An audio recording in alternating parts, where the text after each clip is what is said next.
विनिष्टोषिकम् कातन्तरूपमालेयम् बालबोधाय कथ्यते। नमस्तस्यै सरस्वत्यै विमलज्ञानमूर्ते विचित्रालोकयात्रेयम् यत्प्रसादात् प्रवर्तते। नमो वृषभसेनादि गौतमान्त्य गणेशिने मूलोत्तरगुणाढ्याय सर्वस्मै मुनये नमः।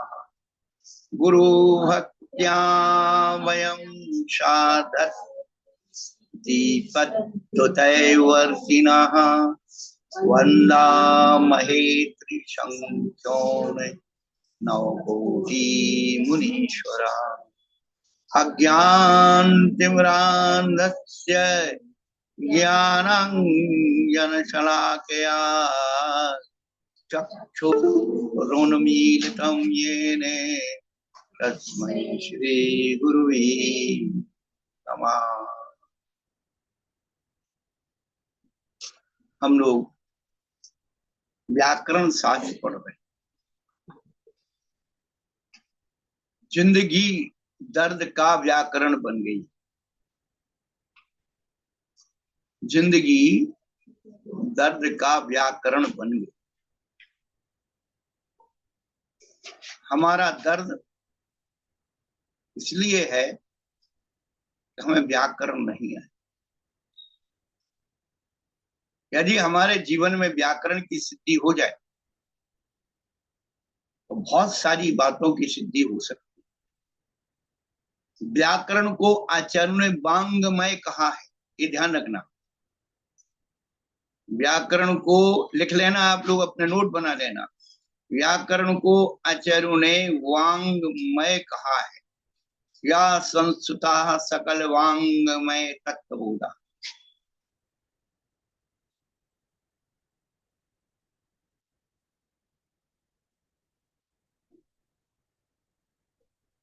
तो मंगलाचरण अपन लोगों ने किया है और मंगलाचरण के विशेष अर्थ अपन ने इसमें खोले हैं। और जब अपन ने इसको प्रारंभ किया है, ये सर्ववर्मकृत व्याकरण है, इसका नाम कलाप व्याकरण है। इसे कौमार व्याकरण भी कहते हैं। कौमार, कुमारों के लिए, बालकों के लिए लिखी गई है, इसलिए कौमार व्याकरण भी कहलाती है। और उसके ऊपर जो बादी पर्वत वज्र श्रीमद भावसेन जो त्रिविद्याचार्य थे, उन्होंने इस पर टीका लिखी। जो अपन ने सूत्र पढ़े हैं वो सर्ववर्माचार्य के, और जो टीका है वो भावसेन त्रिविद की है। उसका नाम कातंत्र रूपमाला है। कु ईसत तंत्रम कातंत्रम, थोड़ी है व्यवस्था जिसमें, उसे कातंत्र कहते। व्युत्पत्ति अर्थ अपन ने 2 दिन से सुन रहे हैं। एक बार हमें लगभग 125 सूत्र, 24 सूत्र हैं, इनको एक बार अपन दोहरा लें, फिर दोबारा दोहरा देंगे। तीसरी बार में आपको पूरी व्याकरण समझ में आने लगेगी। आपको करना कुछ नहीं है, ना याद करना है, ना कुछ करना है। केवल ये देखना है कहाँ लिखा है और क्या लिखा है। 2 शब्दों के साथ आपको चलना है। तीसरी बार, दूसरी बार में आपको अपने आप आता चला जाएगा कि यार ऐसे बनता है, इतना सरल। बचपन के आ से लेकर हा तक के वर्ण अपन सबको याद है, नहीं है तो कर लेना। इन्हीं का खेल पूरा व्याकरण है। व्याकरण कहने में, समझने में कठिन लगती हो, लेकिन जब अपन पढ़ना शुरू कर देते हैं, पुरुषार्थ कर देते हैं, तो बहुत सरल हो जाती। कल बताया था पूज्यपाद आचार्य ने आत्मा की शुद्धि के लिए अध्यात्म आगम शास्त्र लिखा। वचनों की शुद्धि के लिए आचार्यों ने व्याकरण लिखी है, और शरीर की शुद्धि के लिए आयुर्वेद शास्त्र लिखा है। हमारे आचार्य हम लोगों के लिए कितने चिंतित थे, ये उन्होंने बताया। तो हम अपने लिए विद्या पढ़ रहे हैं, नहीं समझ में आए तो भी सुनो, कौन सा अक्षर कौन सा वर्ण आपकी चेतना को जगा सकता है। शब्दों में बड़ी शक्ति है, ऊर्जा है। शब्द शक्ति है, शब्द ब्रह्म है, शब्द अर्थ का है भंडार। शब्द ज्ञान से ध्यान है वर्ता, शब्द भाव से हो भव पार। शब्द शब्द में अंतर भी हो, अर्थ भाव का एक ही द्वार। शब्द अमित के होने पर ही सीमित लगता है। इसके पहली चार पंक्तियां और थी कि श्रद्धा हो जब जिनवाणी पर, विनय सहित और में धर लो। बिना पढ़ाए पढ़ जाओगे, शब्द के अर्थ स्वयं कर लो। शब्द कोश की नहीं जरूरत, नहीं कोई भी शर्त हो। शब्द स्वयं बतला देते अपने गहरे अर्थ।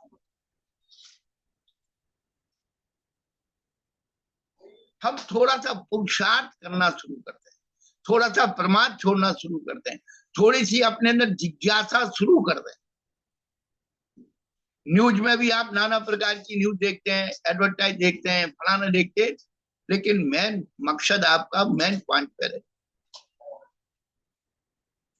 इसी प्रकार से हम जो बात हमें समझ में आए उसे हम थोड़ा सा, और पढ़ने सुनने के बाद जब एकांत हो तो थोड़ा सा उसे पलटने की कोशिश करें और उसे अपने भावों में समझने की कोशिश करें। जो लिखा हुआ है रटना नहीं है, उसे समझने की, अपने भावों को भाषा के वस्त्र पहनाए जाए। व्याकरण भाषा की श्रृंगारदानी है, हम प्रतिदिन दोहरा रहे हैं। अभी बहुत सारे शब्द हैं हमारे पास जो आपने नहीं सुने होंगे।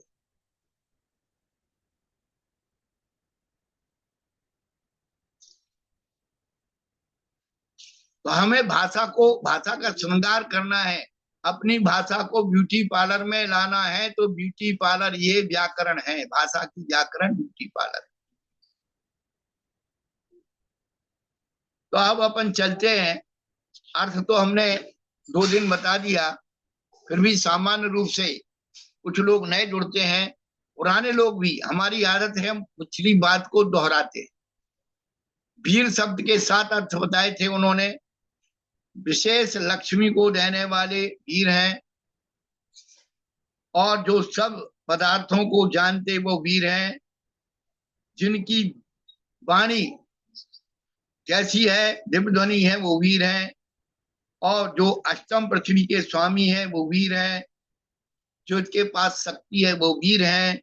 जिन्होंने कामराज, यमराज, मोहराज को निराकरण कर दिया है, दूर कर दिया है, हरा दिया है, वो वीर हैं।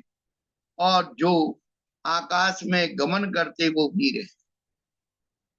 उनको नमस्कार करके, जो सर्वज्ञ हैं, सबको पदार्थों को एक साथ जानते हैं। कैसे जानते हैं? कर्म रहित, इंद्रिय रहित और बाधा रहित। 3 विशेषण सर्वज्ञ के याद रखना। उनका ज्ञान क्रम रहित है। जो लोग कहते क्रमबद्ध पर्याय है, वो क्रमबद्ध पर्याय इसमें नहीं मिल रही। क्रम रहित है, करण माने इंद्रिय रहित है, और व्यवधान रहित है, बाधा रहित। ऐसे ज्ञानवान आत्मा को सर्वज्ञ कहा है। और विशेष रूप से नष्ट हो गए हैं समस्त दोष जिनके, वे विनिष्ठा सोच दिवस कम है। और बाल अज्ञानियों के लिए, ज्ञान कराने के लिए, छोटे बच्चों को समझाने के लिए ये कातंत्र रूप माला है। हम लोग सब क्या हैं? बाल बच्चे हैं। हम लोग क्या हैं? अब बाल बच्चे क्यों हैं आप बताओ? कोई घटना जब घटती है और बिल्कुल किनारे से निकल जाए, गाड़ी से गाड़ी बिल्कुल, तो अपन क्या कहते? बाल बाल बचे। क्या बचे कहते ना? समझ में आ रहा है आप लोग को? बाल बाल बचे। हम लोग मोक्ष के जाने के इतने करीब हैं, बाल बाल बच रहे हैं। इसलिए बाल बच्चे हैं। मरण के भेद में बाल मरण, बाल बाल मरण, ये जितने स्वाध्यायी लोग हैं ना वो सब जानते हैं।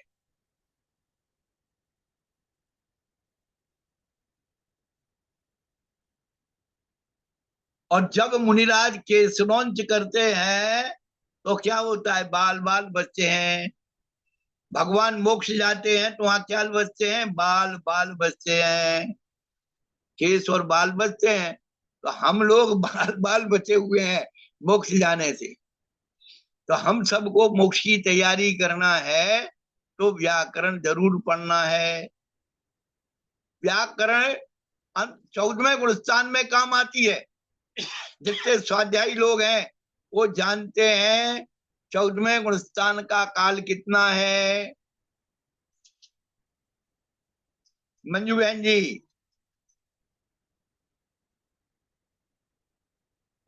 जी महाराज जी, 5 अक्षर का।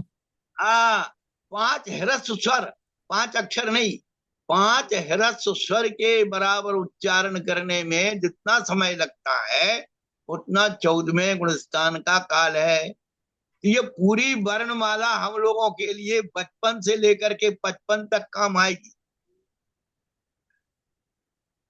एमए बीएड करने वाला मास्टर भी जब स्कूल में पढ़ाता है तो क्या पढ़ाता है? ए फॉर एप्पल पढ़ाता है, बी फॉर बॉल पढ़ाता है, आ से अनार पढ़ाता है, आ से आम पढ़ाता है। तो हम लोग ये मत सोचो, हम लोगों को कुछ नया सीखना है, नया सुनना है। तो ये कातंत्र रूपमाला हमें ज्ञान कराने के लिए है। और जिसके प्रसाद से जो विमल ज्ञान की मूर्ति है, इसके पास ज्ञान ही ज्ञान है, ऐसी ज्ञान मूर्ति सरस्वती, जिसके प्रसाद से 3 लोक की यात्रा होती है, ऐसी ज्ञान मूर्ति को हमारा नमस्कार हो। सरस्वती। और गणधरों को, गुरुओं को नमस्कार किया है। और गणधरों के अलावा जो मूल उत्तर गुणों में धनी है, ऐसे गुरुओं को नमस्कार किया है। और कितने मुनिराज हैं 3 लोक में? तो 2.5 द्वीप में, 2.5 द्वीप में 3 कम 9 करोड़ मुनिराज हैं। उन सबको हमने गुरु भक्ति पूर्वक नमस्कार किया है। और आगे जिनसे हम ज्ञान प्राप्त कर रहे हैं, एक बात ध्यान रखना, हमारा एक अक्षर का भी अज्ञान दूर होता है। कोई हमारे अंदर एक अक्षर का भी ज्ञान देता है, वह हमारा गुरु हो जाता है। वैदिक संस्कृति में दत्तात्रेय के 24 गुरु हैं। जैसे हमारे 24 भगवान है ना, ऐसे उनके अभी 24 गुरु है, जिससे हमें शिक्षा मिलती है, जो हमें सिखाता है, हमें अपराधों से बचाता है, अच्छे मार्ग में लगाता है, जो हमारी आंखें खोल देता है। क्या? हमारी आंखें खोल देता है। अरे मेरी आंखें खुल गई भाई, अभी तक आंखें बंद थी, हम अंधभक्त थे। ट्रक पे लिखा रहता है बुरी नजर वाले, नहीं तेरा मुंह काला नहीं, बुरी नजर वाले अपनी आंखों का ऑपरेशन करा। अपन गलत शब्द मत बोलो। बुरी नजर वाले अपनी आंखों का ऑपरेशन करा ले।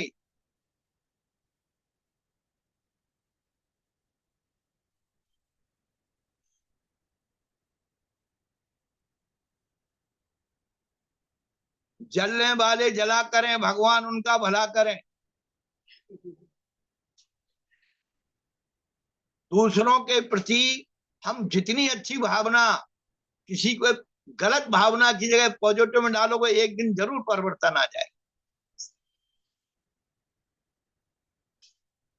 हमने अपने जीवन में बहुत सारी चीजों का प्रयोग किया है, प्रैक्टिकल किया है।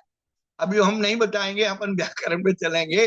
लेकिन कहने का मतलब है कि जो हमारी आंखें खोल देता है, हमें यथार्थ में ले आता है, हमें सच्चाई में लाता, वो हमारा गुरु है। और संज्ञा संधि की जगह संज्ञा प्रकरण अपन करेंगे। संज्ञाकरण, संज्ञा प्रकरण, संज्ञा प्रसंग, ये अपन इसका नाम डाल देते हैं, लेकिन उसको भी चलते हैं, कोई बात नहीं। पहला सूत्र है, आप सब अपनी उसमें फाइल में देखिए, जहां लिखा है, पहले आप कान हमारे पास रखो और अपनी आंखें अपनी किताब में रखो, आपको समझ में आएगा, ये गारंटी है। याद नहीं करना है, कोशिश करना है कहाँ लिखा है, जो कहाँ लिखा है, क्या लिखा है, इतना जो आप समझ लोगे तो आपको अपने आप याद हो जाएगा और समझ में आ जाएगा। सिद्धो वर्ण समाम्नायः, सिद्धा खलु वर्णानाम समाम्नायो वेदितव्यः। सिद्ध है, खलु माने निश्चय से, वर्णानाम वर्णों का, समाम्ना यानी समूह जानना चाहिए। वर्णों का समूह किसी ने बनाया नहीं, अनादिकाल से सिद्ध है। इसीलिए इन्हें क्या कहते हैं, दूसरे शब्दों में अक्षर कहते हैं। क्या कहते हैं? अक्षर। नाक्षराति अक्षरा, जो क्षय को प्राप्त नहीं होते हैं वो अक्षर कहलाते। अपन शुरू में कहते हैं अक्षर गिनती सीख रहे, अक्षर गिनती। तो ये जो है आ से लेकर के हाथ तक ये सब जानते हैं और सबने पढ़े हुए हैं सबकी किताबों में। अब उन वर्णों के समूह से हमें संज्ञाकरण करना है। ये तो वर्ण हो गए, वर्णों का संज्ञाकरण हो गया, एक जगह रखिए। अब उन पूरे वर्ण समूह में तत्र चतुर्दशादहु सुराहा, पूरे वर्णों में जो आदि के 14 वर्ण हैं उनकी स्वर संज्ञा रख दी। तो आ से लेकर के औ तक ये 14 क्या है? स्वर हैं।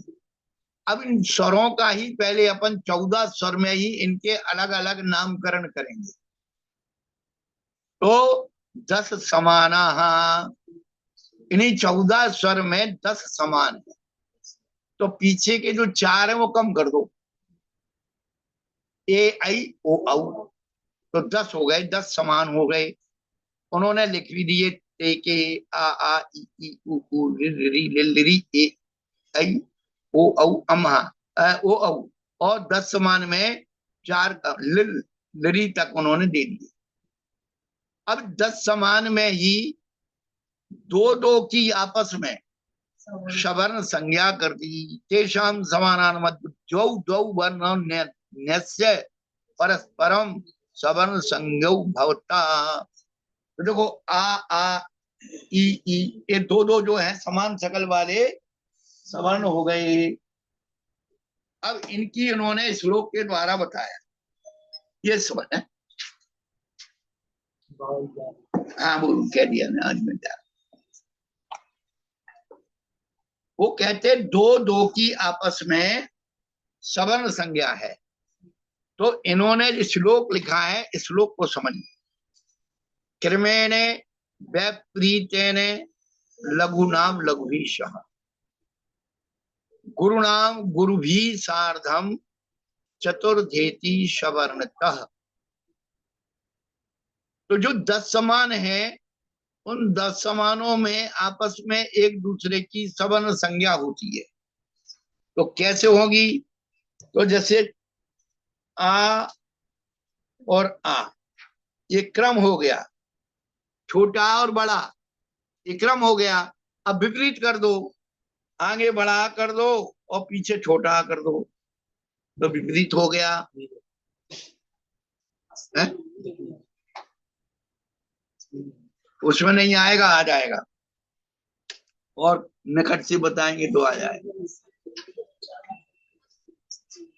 उसी में समझने की, किताब में ही समझने की कोशिश करो, आगे पीछे करना है।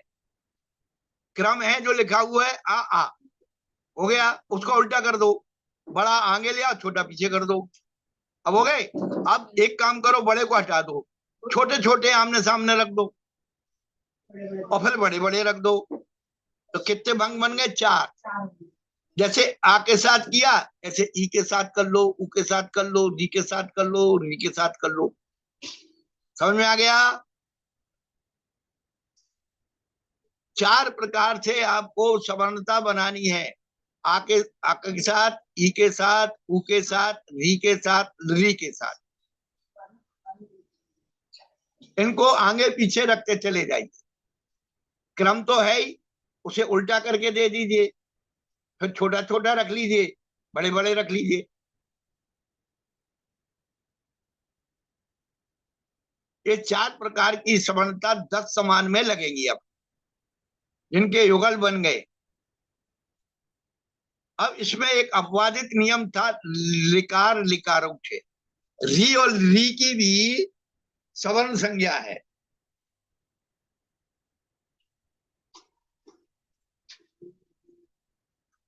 तो इसमें छोटे छोटे, बड़े वाले छोड़ दीजिए।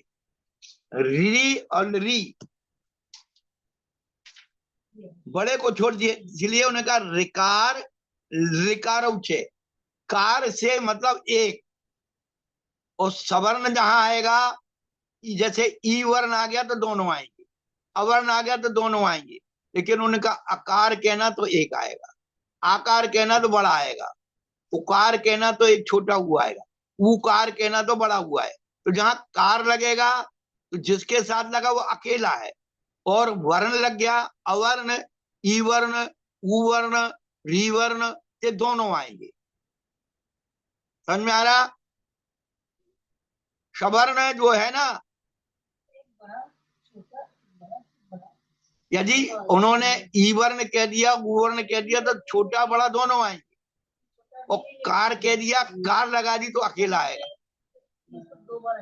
इकार ईकार, उकार उकार, तो अकेला अकेला आएगा। उनमें से आपको दोनों नहीं लेना, जिसके साथ लगा है वो ही अकेला लेना।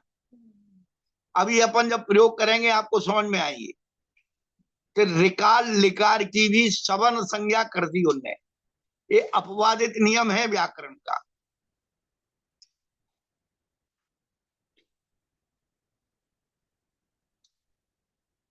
पूर्व ह्रस्वा परो दीर्घा, जो अपन ने 10 समान कहे थे, उनमें सवर्ण संज्ञा और मध्य पूर्व वर्ण ह्रस्व संज्ञा बहुत। तो 10 सवर्ण जो अपन ने बनाए थे, उसके पहले पहले के सवर्ण ह्रस्व है, और परो दीर्घ, बाद के वर्ण का धीरे। ह्रस्व दीर्घ सब जानते, छोटा बड़ा, छोटी बड़ी। अब इसके आगे जो सूत्र बनाया जा रहा है, स्वरो वर्ण वर्जो नाम, जो 14 स्वर हैं, क्या? अवर्ण वर्जः स्वरो नामी संज्ञो भवति। अवर्ण को छोड़कर, अब आएगा आपको बताएंगे। तो अवर्ण का मतलब है छोटा आ बड़ा आ दोनों। और जो 14 स्वर थे, उनमें हमने 2 वर्णों को कम कर दिया, तो कितने बचे? 12। इन 12 स्वरों की नामी संज्ञा है।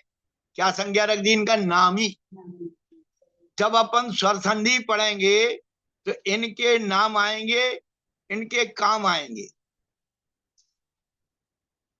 तो ई ई उ रि री लिल लिरी ए ऐ ओ औ, ये जो है नामी संज्ञा वाले हैं, इनका नाम है नामी संज्ञा। अब देखो, जो हम आपको कह रहे थे, वर्ण ग्रहणे सवर्ण ग्रहणम, कार ग्रहणे केवल ग्रहणम, एक वृत्ति में आ गया। तो अपन ने ऊपर 5वें नंबर सूत्र में रिकार लिकार से कहा था, तो वहां एक एक ही लिए थे। और जब अपन ने यहां लिया सवर्ण, क्या लिया है? सवर्ण गहने, वर्ण गहने, सवर्ण गहने। तो अवर्ण ई वर्ण, तो ई वर्ण लगाने से दोनों आ जाए। अवर्ण लगाया, आ के साथ वर्ण लगा तो दोनों आएंगे, ई के साथ दोनों ई वर्ण लगाया तो दोनों आएंगे। तो वर्ण गहने सवर्ण गहनम, अपनी जाति के दोनों ग्रहण हो जाएंगे। अब आपको बताते हैं, निमंत्रण और आमंत्रण में क्या अंतर है, बोलो, कौन बताएगा?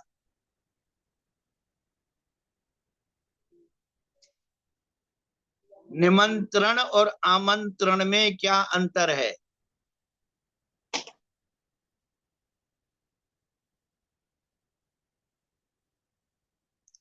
देखिए, आप बड़े वैज्ञानिक शब्द हैं ये।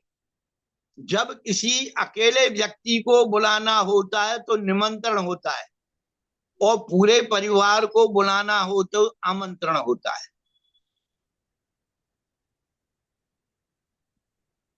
ये शब्दों का विज्ञान है।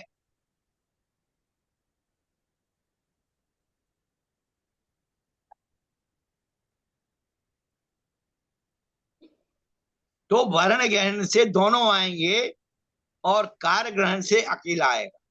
अब समझ में आया? किसको नहीं समझ में आ रहा? सविता जी। हाँ, नमस्ते आचार्य श्री। नमस्ते आचार्य श्री। पर मैं निमंत्रण और आमंत्रण में बता रही थी कि आमंत्रण में तो अपन ने अवर्ण का प्रयोग हुआ है। देखो, ऐसा है, ये शब्दों का विज्ञान अपने आप में अलग है।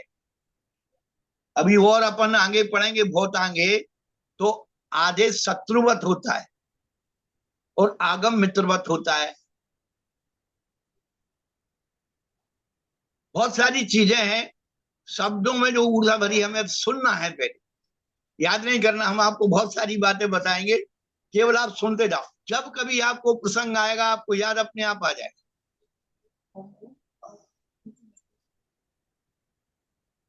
अभी कई चीजें चल रही हैं। अकल बड़ी के भैंस मुहावरा चल रहा है। कोई उसकी नाम माला की किताब डाला इधर कम। अकल बड़ी की भैंस। अब ये शब्द का मुहावरा कैसे बदल गया? भैंस शब्द नहीं है, अकल बड़ी या बयस। बयस यानी उम्र। बयस शब्द से भैंस बन गया। अब हम लोग भैंस भैंस को चिल्लाते रहते कि अकल बड़ी की भैंस। भैंस नहीं है, बयस शब्द है। बयस, बहस, बयस, बयस, बयस यानी उम्र। बहस उम्र है। हाँ। तो अब अकल बड़ी के भैंस, अब हम लोग भैंस की जगह भैंस शुरू कर दिया। धोबी का कुत्ता, घर का ना घाट का। अब कुत्ता का मतलब अपन तो जो भौंकने वाला है उसी को जानते हैं, लेकिन कुत्ता प्राकृत शब्द है, जो जिससे कपड़े कूटे जाते वो कुत्ता कहलाता है। अब धोबी, उसका कुत्ता होता है बहुत बड़ा। क्यों? छोटे छोटे कपड़े तो आपके घर में, अब तो कुत्ते खत्म हो गए, तो उसका तो होता है लंबा। अब वो घर लेके आए तो रोज उसकी आफत, और नदी पे छोड़ के आ जाए तो कोई ना कोई बच्चे पानी में डाल देंगे, रोज ढूंढो। तो वहां पर से वो कुत्ता उठा करके लाता है और रास्ते में कहीं झाड़ियों पर, खेत में, ऐसे स्थान पर रख देता है। और लौटते समय जब घर से आता है नदी की तरफ तो उठा लेता है, और नदी से घर की तरफ आता है तो उसी रास्ते में जाता है। तो इसीलिए धोबी का कुत्ता घर का भी नहीं और घाट का भी नहीं। समझ में आ गया? हाँ महाराज। हम बहुत सारी चीजें व्याकरण के माध्यम से आपको मुहावरे भी बताएंगे, पहेली भी बताएंगे। ये बांगमय है। हमने क्या बताया? व्याकरण पूरा बांगमय है, जिसमें रथ चंद्र नक्षत्र सब भरे हुए।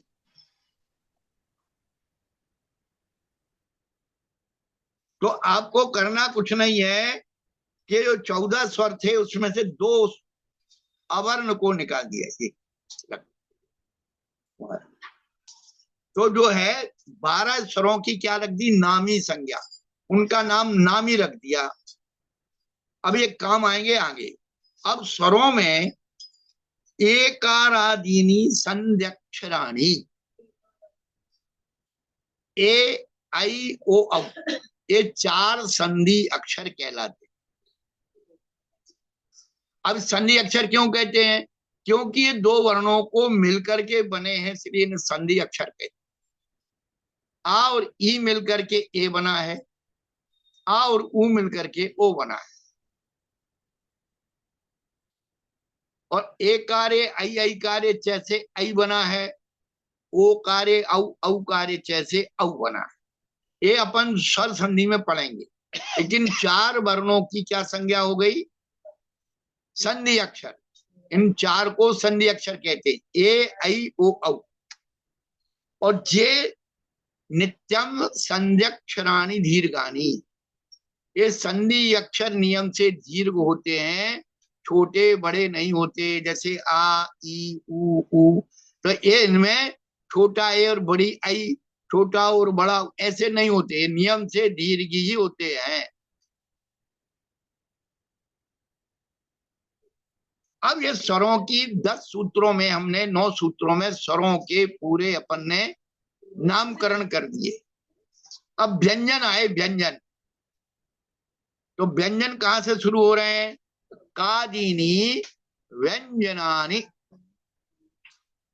अब इसकी जो वृत्ति दी है, ककारादीनी हकार पर्यंत्यांतक्षराणि व्यंजन संज्ञानि भवन्ति। आप अपनी उंगली को वहां रखिए जहां हम पढ़ रहे हैं, आपको बिल्कुल समझ में आता जाए, कुछ नहीं करना है। तो ककार से लेकर के हकार पर्यंत जो वर्ण है उनकी व्यंजन संज्ञा है, बस। अब इन्हीं व्यंजनों में, जैसे हमने 14 स्वरों में शबान, सवर्ण, ह्रस्व, दीर्घ और नामी आदि का नामकरण किया, ऐसे अब व्यंजनों में हम नामकरण करेंगे, व्यंजनों का विभक्तिकरण करेंगे, उन्हें अलग अलग बांटेंगे। ते वर्गाः पंच पंच पंच। ते ककार आदयो, ककार की आदि से मावसाना वर्णा, मां अवसान, मां की समाप्ति तक जो वर्ण है उन सब की 5 5 के 5 क्या बन जाते? वर्ग बन जाते हैं। उनकी वर्ग संज्ञा हो गई। अपन ने वहां क्या की? वर्ण संज्ञा की थी। क्या की थी? सवर्ण, सवर्ण है, और इनकी वर्ग संज्ञा की है। वर्ग और वर्ण में अंतर रखना। क्या? हाँ, इनकी वर्ग संज्ञा है और उनकी सवर्ण संज्ञा थी। तो 5 5 के 5 वर्ग बन गए। क ख ग घ ङ, कंठ से बोलेगा, उच्चारण में का से क ख ग घ ङ, चा छा जा झा ञ। हाँ,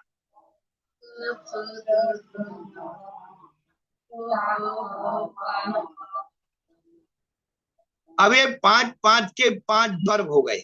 अब इन पांचों वर्गों में फिर हम संज्ञाकरण करेंगे। वर्गाणाम प्रथम द्वितीयाः सा सा साचा घोषाः। जब 5 वर्गों के जो पहले और दूसरे वर्ण है, क्या वर्गों में जो पहला और द्वितीय वर्ण है उसकी, और सा, शा और शा तीनों सकार, इनकी अघोष संज्ञा है। इनका नाम क्या रख दिया? अघोष।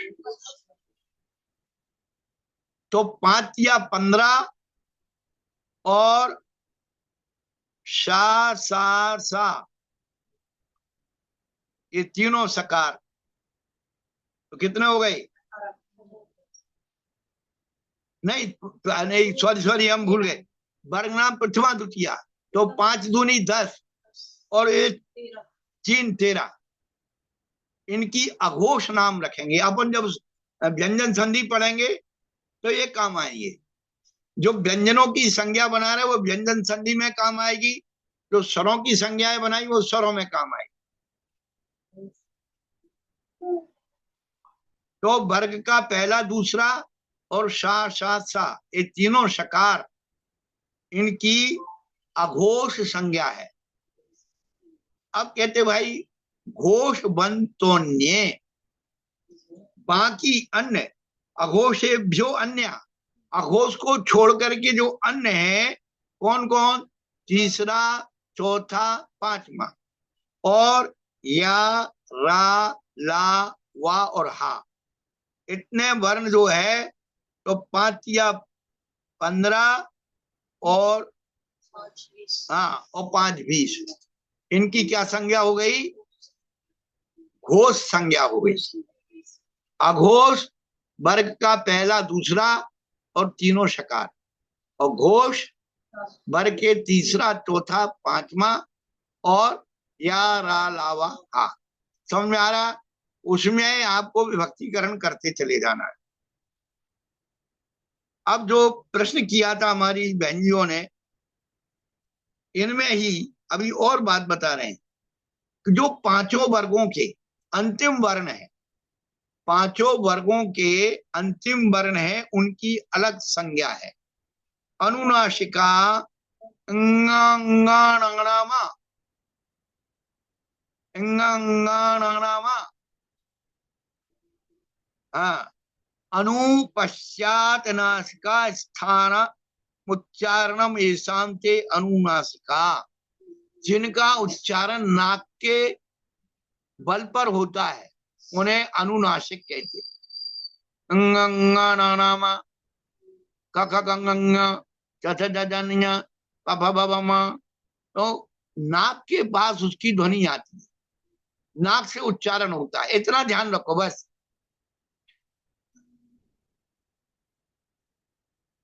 इसीलिए इन 5 वर्णों को क्या कहते हैं? अनुनासिक कहते हैं। अंतस्था यारालावा वर्गानाम ऊष्माणाम च अंता तिष्ठन्ति अंतस्थाः। अब आप 11 नंबर के सूत्र पर पहुंच जाइए। वर्गानाम, वर्ग कहाँ है? तो मातक वर्ग है ना। वर्गानाम, वर्ग कहां तक थे? 5 तक। तो वर्गानाम अंत, वर्ग के अंत में है। वर्ग के अंत में कौन कौन है? या, रा, ला, वा। और ऊष्माणम च, और सा, शा, साहा, इन्हें अगले उसमें ऊष्माण कहा है। इनके उच्चारण से गर्मी निकलती है। शा, सा, सा, हा, आप उच्चारण करके देखो, आपके हाथ में गर्मी लगेगी। तो शा, सा, सा, हा अंत में है, और ये वर्गों के अंत में है। तो 2 अंत जिनके, उन्हें अंतस्था कहा है। तो या, रा, ला, वा, इन वर्णों को क्या कह दिया? अंतस्था कह दिया, क्योंकि ये अंत में स्थित होते हैं।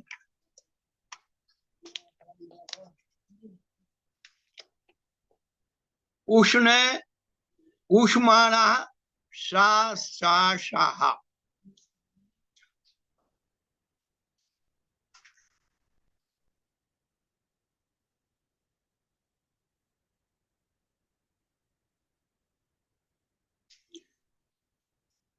ताल्लुब शा, मूर्धन शा और दंती शा, इन तीनों शा का नाम अलग अलग है।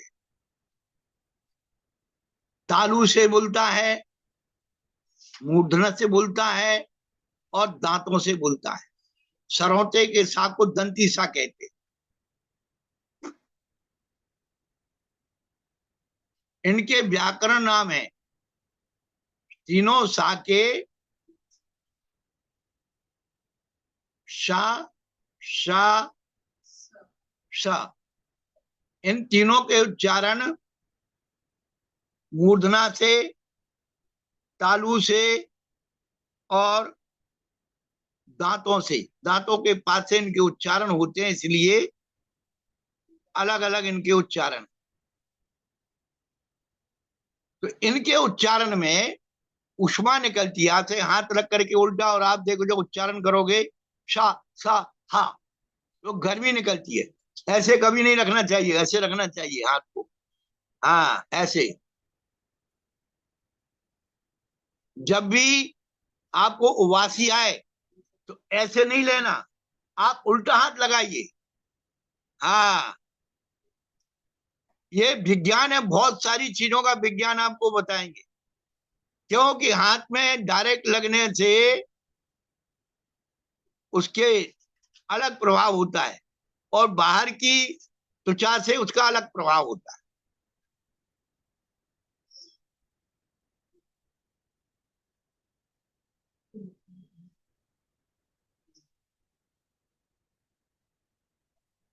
डॉक्टर लोग ऑपरेशन के पहले सबसे ज्यादा हाथों की शुद्धि करते हैं। नाखून बड़े नहीं होना, इतना धोने के बाद भी, 3 बार धोने के बाद भी ग्लव्स पहनते।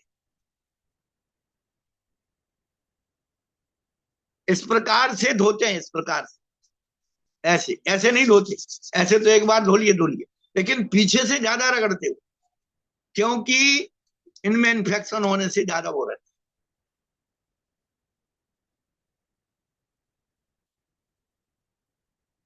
तो चलिए अपन चलते हैं, एक ऊष्माण हो गए। अब वो जो कल पूछा था कि विसर्ग का और बिंदी का क्या हुआ, वो कहाँ चली गई, तो इनकी संज्ञा अलग है। अह इति विसर्जनीय, जो दो बिंदु मात्र हैं, इनकी विसर्ग संज्ञा है। समझाने के लिए हमने आ लिख दिया। क्या? जब वृत्ति लिखी, उस पर वार्तिक लिखी, विश्लेषण किया, तो क्या कहा उन्होंने? एन बिना यदि उच्चार तुम ना शक्यते सा उच्चारणार्थो भवती। जिसके बगैर हम किसी का उच्चारण नहीं करते, उसके उच्चारण के लिए कोई सहायता लेना पड़ती है, वह उच्चारण के लिए है। तो यहाँ जो अकार है, अब देखो आगे ना, अकार अकेला, और उसमें जो अकार जो यहाँ उच्चारण मात्र के लिए है, आकार की विसर्ग संज्ञा नहीं है। जो दो बिंदु हैं उनकी विसर्ग संज्ञा है, उनका नाम विसर्ग है। तो यहाँ केवल आ उच्चारण के लिए है। यदि हम आकार की जगह का लिख देते, यथा कादिशु, तो का की भी क्या है, केवल उच्चारण के लिए था। विसर्ग संज्ञा तो उन दो बिंदुओं की होती। क्या आप वो सब भूल जाइए, आ और का भूल जाना है, केवल दो बिंदु याद रखना है। तो कैसे बिंदु याद रखना है? देखो, व्याकरण को आपकी जीवन पद्धति से समझाया है। कुमारी स्तन युगलाकृति वर्णो विसर्जनीय संगो भवति। देखिए आप, कितना जो विज्ञान है, कुमारी लड़की के स्तन के युगल के समान जो आकृति है, उन आकृति वर्ण की विसर्ग संज्ञा। अब कुमारी शब्द क्यों लिया, युवती क्यों नहीं लिया? क्यों? युवती के स्तनों का उभार ज्यादा होता है, कुमारी कन्या के स्तनों का उभार छोटा होता है। इसलिए कुमारी स्तन युग्म कृति आकृति वर्णो, दो बिंदु मात्र की विसर्जनीय संज्ञा है। अब देखिए उसको कैसे उन्होंने श्लोक से समझाया। हमारे आचार्य ने सब चीजों को लिया कि आपके अंदर कैसे न कैसे वो भाव भर जाए। श्रृंगवत वालवत तस्य कुमारी स्तन युग्मवत नेत्रवत कृष्ण सर्पस्य विसर्गो यमति स्मृता। अब विसर्ग को समझाने के लिए एक श्लोक बनाया उन्होंने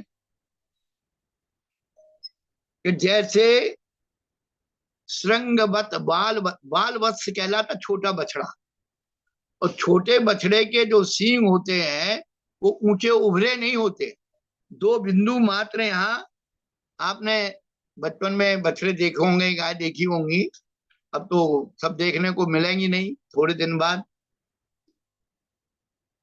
एक रिसर्च आया था 15 साल पहले, अमेरिका में 50,000 बच्चे ऐसे थे जिन्होंने सामने गाय नहीं देखी कि गाय कैसी है। क्या प्रत्यक्ष गाय नहीं देखी उन्होंने, अजायब घर में देखी होगी या चित्र में देखी, सामने नहीं देखी।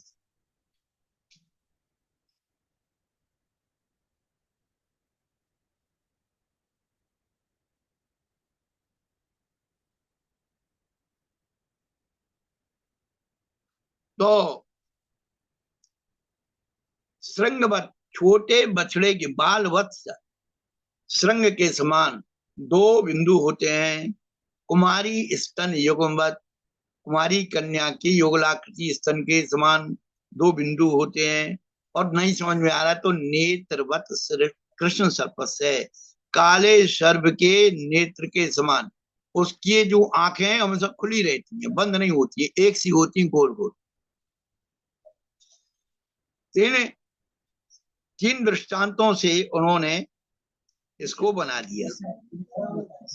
अब आगे का इति जुवा मूलिया, अब ये जो क्रॉस लगा हुआ है, ये क्रॉस जो है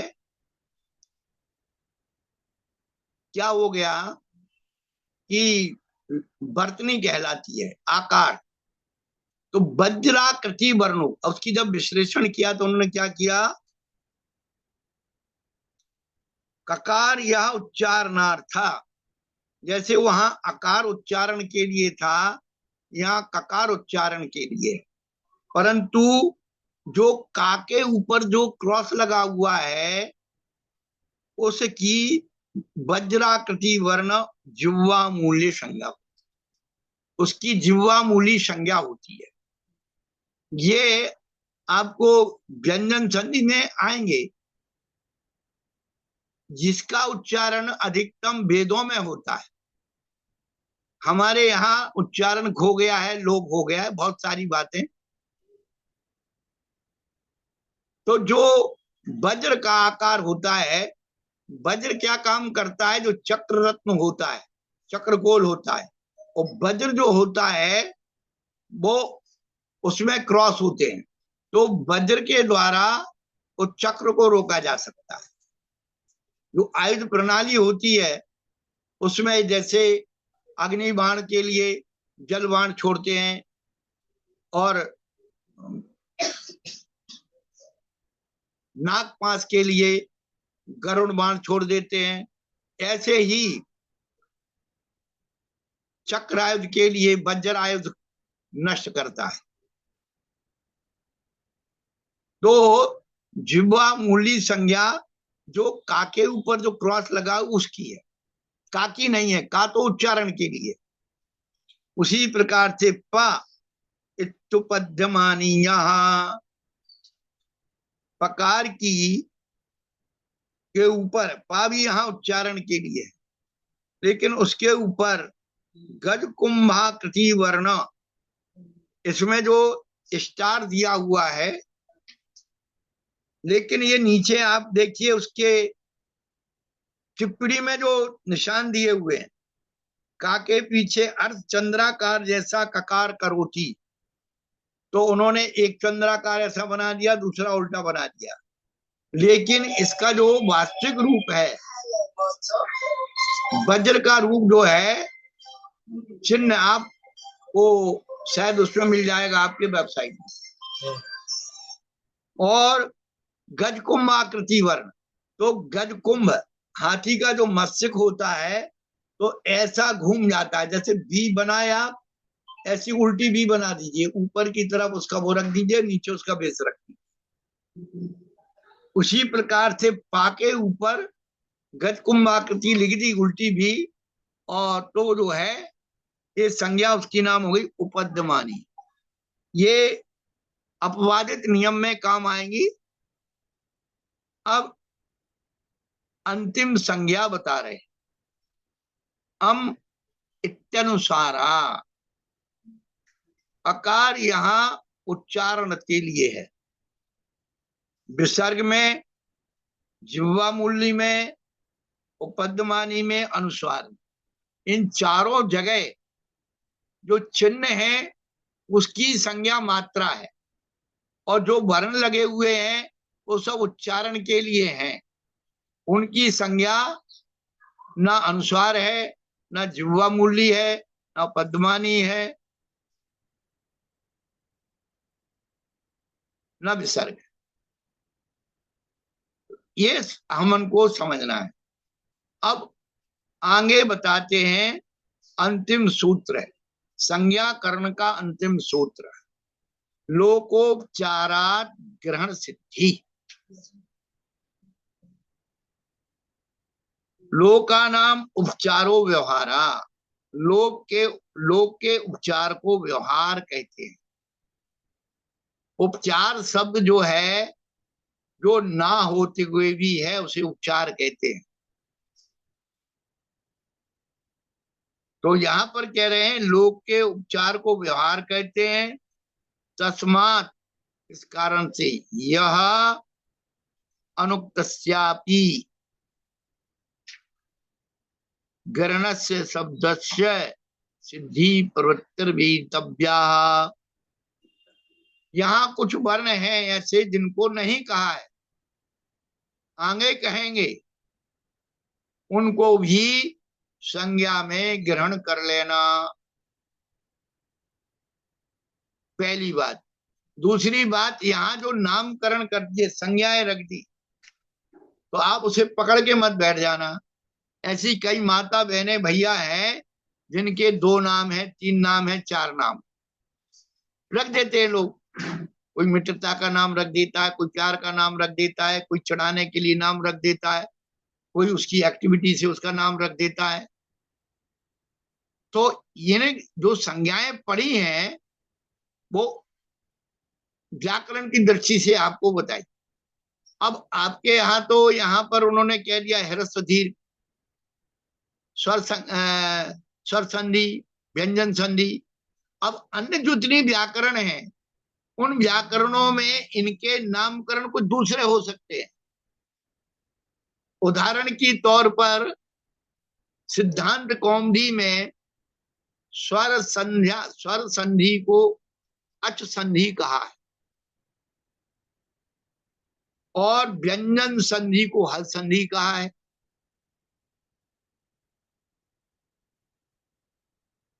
तो वहां उनने नाम बदल दिया तो काम नहीं बदलेगा। बस इतनी सी बात आपको बताना, नहीं तो फिर गड़बड़ा जाओ कि वहां तो उनने ये नाम रखा था, ये नाम रख दिया, अब हम किसको माने। तो नाम बदलने से काम नहीं बदल जाए। क्या? जल, अप, पानी, तो, जीवन, विष, कम, ये सब पानी के पर्यायवाची नाम हैं। लेकिन सबका काम क्या है? आग और प्यास को बुझाना काम है। अपन लड़ाई करने लगे, सब गड़बड़ हो जाएगा। हम आपको बताएं, शीतलनाथ भगवान की पूजा में एक अर्घ आता है, कम श्री फलादि। कौन कौन? हम बार बार कहते, सभी स्वाध्याय अर्थियों को कहते हैं, आप पूजा करो तो एक भगवान की रोज नहीं पूजा करो, वृंदावन की करो, भक्तावर की करो, ध्यान राय की करो, अलग अलग 24 पूजाएं। उन पूजाओं के जो अर्थ हैं, जयमाल है, छंद है, उनमें बहुत सारी चीजें आपकी भरी हुई हैं, आपके ज्ञान को बढ़ाएंगी।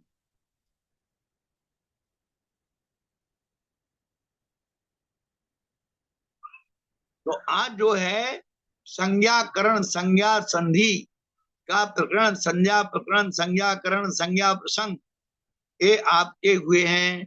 हमने पूरे जो भी वर्णमाला के नामकरण थे, सबके नाम अलग अलग रख दिए।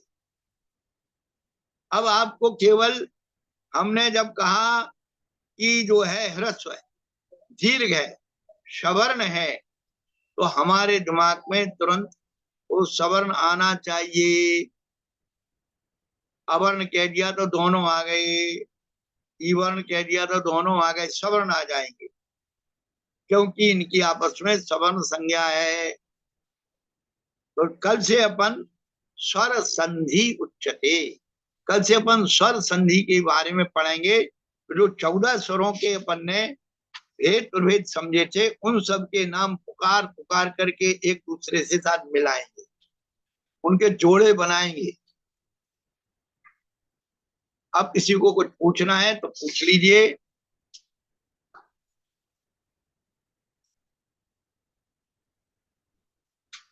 हैं? नमस्ते महाराज जी। हाँ महाराज जी, जो 12वां सूत्र है ना, ते वर्गाः पंच पंच पंच, हाँ उसका तो जो उसकी जो हाँ टीका है ना, में जो माव साना जो शब्द दे रखा है, हाँ। उसका माँ क्या अर्थ होता है? माँ अवसान, अवसान है ना समाप्ति।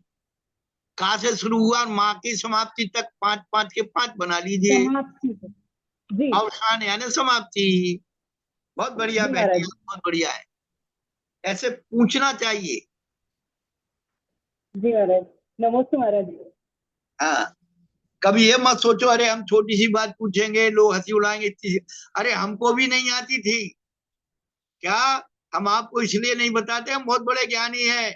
हम इसलिए बताते भैया जैसे अज्ञान का हमने ढोया, अब कुछ हमें पता लग गया तो आपको भी आना चाहिए, इसलिए बता रहे हैं।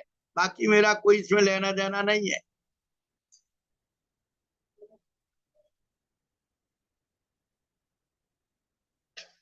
नमस्ते आचार्य श्री। आचार्य श्री, आपने बताया शीतलनाथ भगवान की पूजा में कमल श्री फलादि का मतलब कम श्री, कम यानी जल। चलो,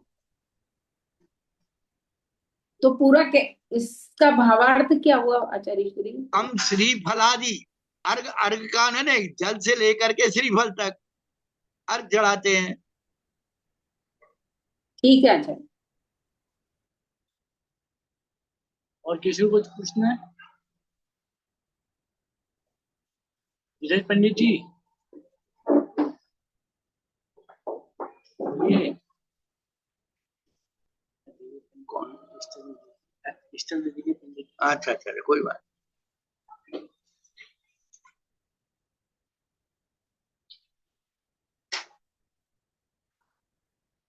आप बिल्कुल घबराइए मत, ना याद करना है ना समझना है, आप सुनना सीखिए।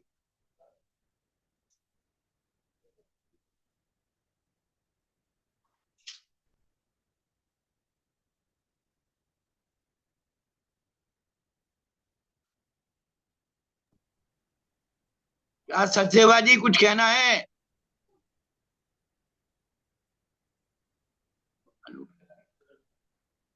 आ, बहुत अच्छा लगा।